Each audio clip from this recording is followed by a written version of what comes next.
Laura's Couture Cakes here. Today we are going to be applying my Edible Gelatin Sequins to a cake. So we're going to start by lining a parchment paper onto a sheet tray. We're just going to take a couple little pieces of tape and tack down opposite corners just to keep it from moving around.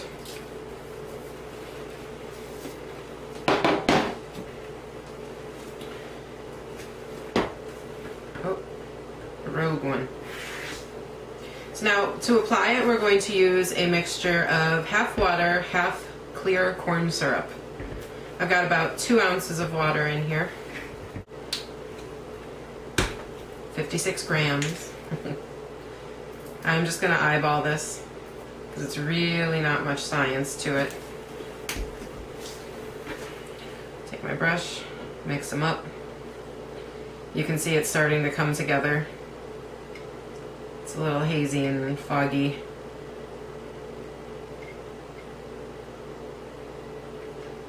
I get them well mixed together.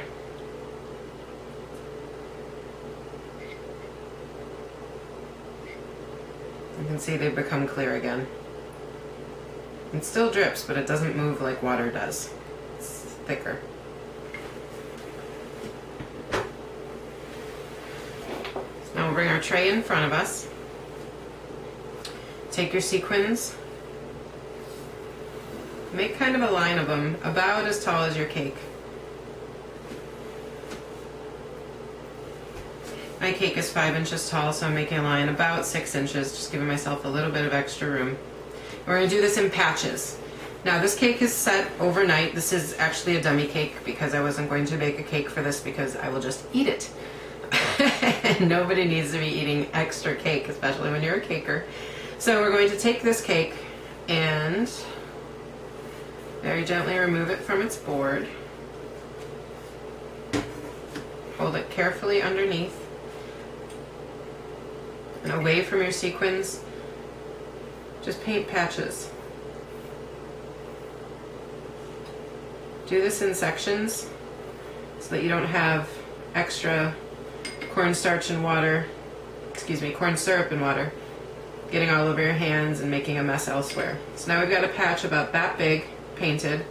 We're going to very carefully, working away from me here, roll it in the sequins. Be very careful about how you're pressing the top of it. I tend to be very rough with cakes. I have to really focus on not getting my hand in there. You can see you're getting a really nice coating. There's a few little open spots. You can go back and tack them later. But before you roll the rest of it in here, get your pile back together. Don't be afraid to let the weight of the cake kind of dig into the sequins a little bit. I'm going to do another patch right next to it. Don't be afraid of getting a little bit of this on the sequins, a little bit of the painting water. It's going to be so little that it's not going to rehydrate the sequins or make them puffy or make them melt.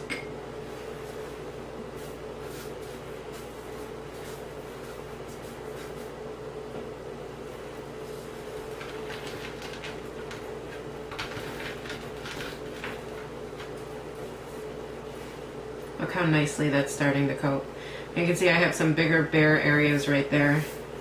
Those are a little bigger, so I am going to go back in and roll it a little bit more, see if I can get more of those sequins pressed in there. There we go. Now you notice I did the same general color as the background on my fondant. It allows you a little bit of leeway if you do have those spaces in between sequins. You don't want to go back and individually hand place each one with, a set of tweezers. Gives you a little leeway that it doesn't look bare. Especially with the black one that I originally did. That one came out really stunning.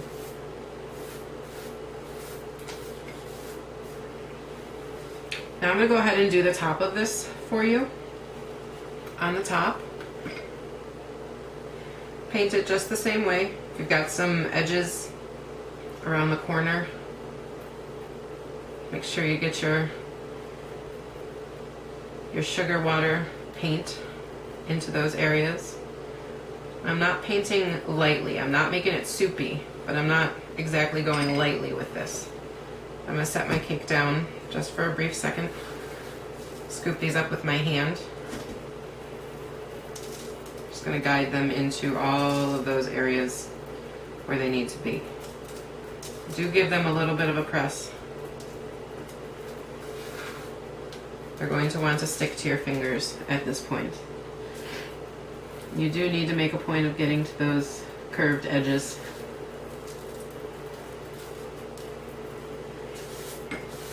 Now I'm using parchment down here because these move really nicely along the parchment, so I can easily scoop them back up into a little row or a pile. Whereas with the silicone that we made them on, they want to stick to that, which for that time is fine. But when you need them to move around a little and you want them to stick to your cake, not the parchment or not the silicone, use parchment instead.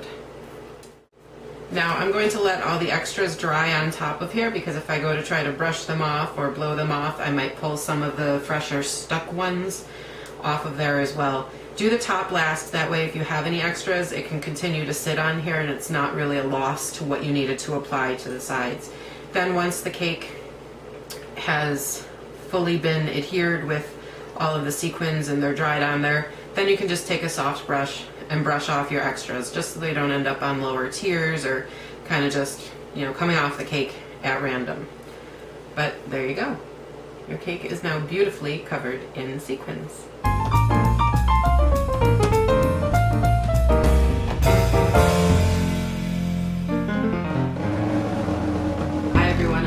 Little bit of bonus footage that we are going to call Kara's Cake Chat. I guess that's what we'll call it. I like to have a nickname for everything. So grab your cup of coffee. We're going to talk about a couple little things that have been asked a lot about my sequins, about how I make them and about how you use them.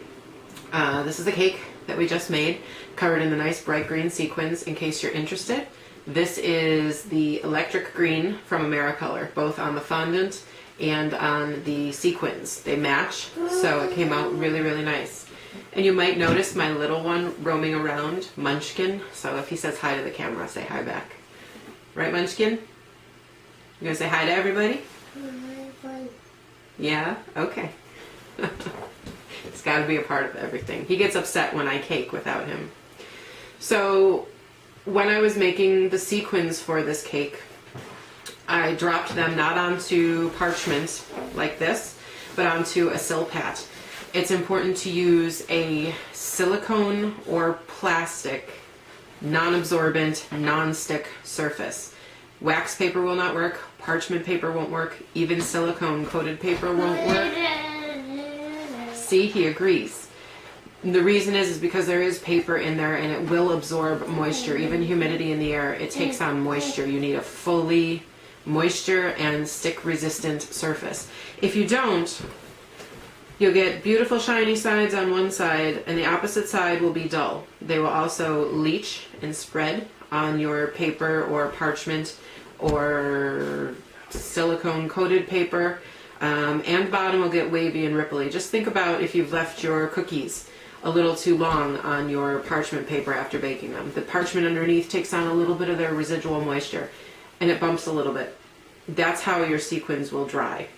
And after, you know, getting so excited about these beautiful shiny sequins that you're going to coat your cake with, you don't want half of them to be completely dull and not shiny. Also, somebody has asked about white sequins. White is difficult because your white pigment is a pigment. It's not really a gel color. It is food safe. It's also known as titanium dioxide, but it's opaque like chalk. So it's not naturally going to allow light through to be translucent. So all white sequins are going to be tough. You can add some luster or super pearl to it, but then you're adding things that are not technically food safe. And then you'll definitely have to recommend that they remove the sequins from the cake before they eat it. I do use white in 1-drop sizes though with the colors. If I didn't do this, if I didn't add 1 drop of white to, I believe, 3 drops of the electric green when I made this sequin batch, then they would be completely translucent and completely see-through, and they would almost glow. They wouldn't do this nice reflective thing. They'd allow the light too far through. So a little bit of white gives it a little bit of backbone, and it allows the light to pop right back off, and it really allows it to look like this beautiful electric green. People have also asked, are these edible? Yes, they are edible, so long as you don't put disco in them like I did. That was just for a dummy cake, and you'll get to see that really soon, if not already, if you're watching this in the future. If you put luster or disco, anything like that, any of those non-edible add-ins, you should be scraping these off the cake or advising your client to before eating. If you just put in the food color into your gelatin, completely food safe, completely edible. You don't want to eat it though. It's, you know, similar to dragées. Dragées are going to break your teeth, and they're so, even though they're sugar, there's so little redeeming quality about eating them other than the fact that, hey, I just ate this silver pearl looking thing. You really don't want to eat them. So similar to dragées, just, you know, let people know you're not going to be able to chew through these. So, you know, just let people know they're pretty, but, you know, scrape them off or just don't eat them. Another question I get asked is, will these melt if they are put in refrigeration, or will they melt with the water and sugar glue that we're using to adhere them? And the answer is no. You would have to use so much water on here, and this would have to be exposed to such high levels of humidity for so long that the rest of your cake is going to go bad before these sequins ever have an issue. I actually submerged a few of these fully dried sequins in a little cup of water, and it took more than a full day for them to bloat back up. And even still, they're not melting. They're just taking on the moisture. And another one of the most common questions I get about these sequins is, how long will they last once I've made them? Once they're dry, they'll last indefinitely. It's great to store them in an airtight container.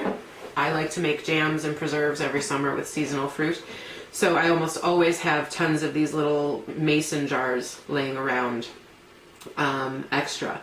And so I reserve a few of them for the sequins, and they'll last indefinitely in here. And I think that's about it for the majority of your frequently asked questions about my sequins. If you do have more questions, or if you need to help troubleshoot, you know, a project that you're working on, let me know.